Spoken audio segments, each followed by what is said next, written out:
এক ধাপ পা বাড়ালো সেমিফাইনালে ভারত। বিরাটের ভালোবাসা রোহিতের ফিনিশ, আজদীপের হ্যাটট্রিক, জাসপ্রীত বুমরার রেকর্ড, দায়িত্ব সূর্যার টিম ইন্ডিয়ার ওপর, সিলেকশনের অপমান শিবম ডুবের।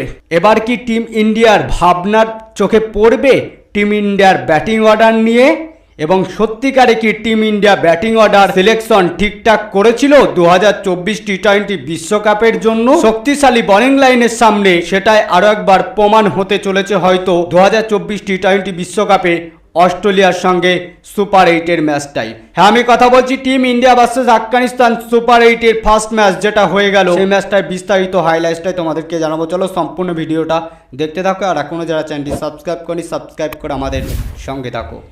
হ্যাঁ, টিম ইন্ডিয়া ম্যাচ হয়তো জিতে গেছে, সেমিফাইনালের দিকে এক ধাপ পাও বাড়িয়ে দিয়েছে, কিন্তু আলোচনা হয়তো এখানেই থেমে যাবে সকলের কাছে টিম ইন্ডিয়ার ব্যাটিং অর্ডার নিয়ে। কিন্তু টিম ইন্ডিয়াকে চিন্তায় রাখছে এবং ক্যাপ্টেন রোহিত শর্মাকেও চিন্তায় রাখছে 2024 টি-20 বিশ্বকাপে শক্তিশালী বোলিং লাইনের সামনে টিম ইন্ডিয়ার ব্যাটিং অর্ডার পুরো ধস নেমে যেতে পারে। কেন বলছি এই কথাটা? ইন্ডিয়া ভার্সেস আফগানিস্তান যেখানে সুপার 8 ফার্স্ট ম্যাচের হাইলাইটটা একটু দেখলেই তোমরা বুঝতে পারবে। আমরা একটু প্রথমে টিম ইন্ডিয়ার ব্যাটিং অর্ডারের দিকে নজর দেবো, যেখানে টিম ইন্ডিয়ার ক্যাপ্টেন রোহিত শর্মা টসে জিতে ব্যাট পাস নিয়েছিল এবং টিম ইন্ডিয়ার সেই দুই ওপেনার, যে ওপেনারটা বলা যায় 2024 টি-20 বিশ্বকাপে বারবার ফ্লপ যাচ্ছে। 2023 ওডিআই বিশ্বকাপে সাকসেস হলেও 2024 টি-20 বিশ্বকাপে আরও একবার ফ্লপ, এবং আমেরিকার বুকেও তারা ফ্লপ গেছে। এবং সেই সুপার 8-এর ফার্স্ট ম্যাচেই আফগানিস্তানের বিরুদ্ধে রোহিত ভার্সেস বিরাট আরও একবার ওপেনিং করতে আসে, যেখানে মাত্র বলা যায় রোহিত শর্মা কুইক একটা ফিনিশিং দেওয়ার জন্য 1 থেকে 6 পাওয়ার প্লের একটা ফ্যাসিলিটি তোলার জন্য সে মাত্র 13 বলে 8 রান করে প্যাভিলিয়নে ফিরে চলে যেতে হয়।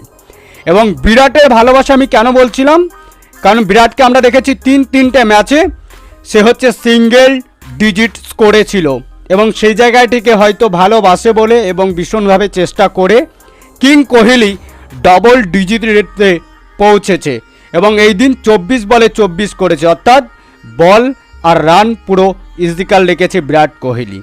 এবং তারপরে 3 নম্বরে আসে ঋষভ পান্ত, একটা ইম্পর্টেন্ট নক খেলে খুব শর্টলি বলা যায় পাওয়ার প্লের সুযোগটা কিছুটা তুলে দেয় এবং টিম ইন্ডিয়ার কিছুটা কিন্তু মোমেন্টামও এনে দেয় আফগানিস্তানের বিরুদ্ধে ম্যাচে, যেখানে ঋষভ পান্ত 11 বলে 20 রান করে প্যাভিলিয়নে ফিরে চলে যায়।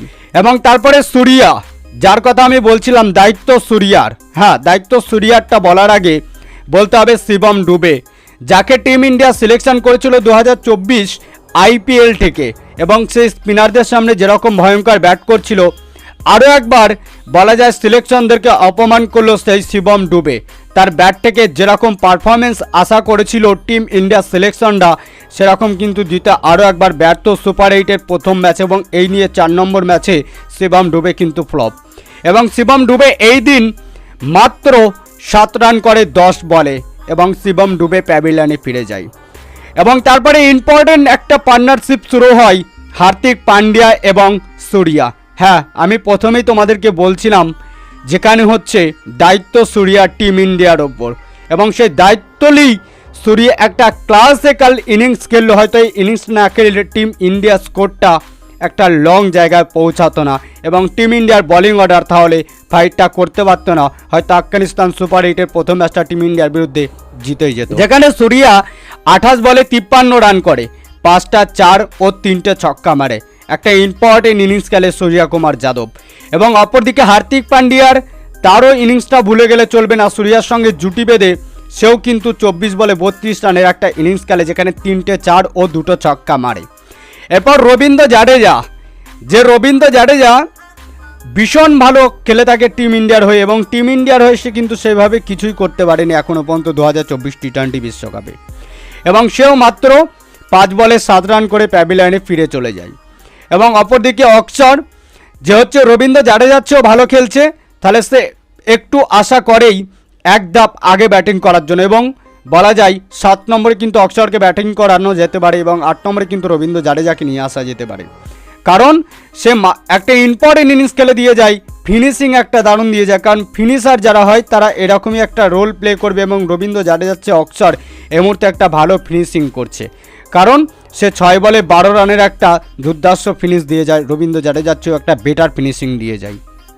এবং এরই সঙ্গে আশদীপ সিং ইম্পর্টেন্ট 2 রান যোগ করেছে টিম ইন্ডিয়াতে, এবং টিম ইন্ডিয়া তারা কিন্তু 8 উইকেট হারিয়ে 181 রান করে এবং 182 রানের টার্গেট ছুড়ে দেয় আফগানিস্তানকে সুপার 8-এর প্রথম ম্যাচে।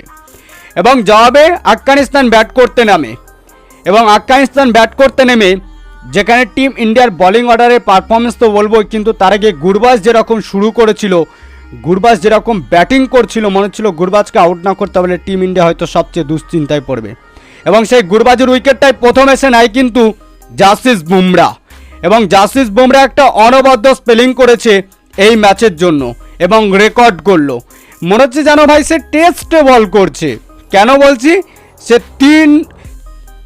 সে 4 ওভার বল করে 7 রান দিয়ে 3টি উইকেট তুলে নেয়। এবং এরই সঙ্গে আরও এক প্লেয়ার যোগ দিয়েছে, মনে হচ্ছে জাসপ্রীত বুমরার সঙ্গে কম্পিটিশন করছে যেন। এবং এই 2 প্লেয়ার মিলে বলা যায় আফগানিস্তানকে কিছুটা শেষ করে দিল। যেখানে আশদীপ সিং সে 4 ওভার বল করে 36 রান দিয়ে 3 উইকেট তুলে নিয়েছে, কিন্তু আউট হলে আশদীপ সিং এই ম্যাচে হ্যাটট্রিক রেকর্ড করত। যাক, একটুখানির জন্য মিস্টেক, আশদীপ হ্যাটট্রিকটা করতে পারেনি। এবং এরপরে কুলদীপ সে 4 ওভার বল করে 32 রান দেয়, মোস্ট ইম্পর্টেন্ট দুটো উইকেট তুলে নেয়। এবং এর সঙ্গে অক্সার সে 1টা উইকেট পায় এবং রবীন্দ্র জাডেজা 1টা উইকেট পায়। এবং আফগানিস্তানকে তারা 125 রানে অল আউট করে দেয় টিম ইন্ডিয়া, এবং 47 রানের একটা বড় জয় পেল আফগানিস্তানের বিরুদ্ধে। এতে কিন্তু টিম ইন্ডিয়ার নেট রান রেটটা অনেকটা বাড়িয়ে নিল, এবং টিম ইন্ডিয়া কিন্তু সেমিফাইনালের দিকে এক ধাপ এগিয়ে গেল। এবং এখানে টিম ইন্ডিয়ার বোলিং অর্ডারটা ভীষণভাবে বেটার পারফরমেন্স করলো 2024 টি-20 বিশ্বকাপের সুপার 8-এর প্রথম ম্যাচে। তা তোমাদের কি মনে হচ্ছে অবশ্যই কমেন্ট বক্সে কমেন্ট করে জানিও জাসপ্রীত বুমরা এবং আরও অন্যান্য জনের পারফরমেন্স সম্বন্ধে।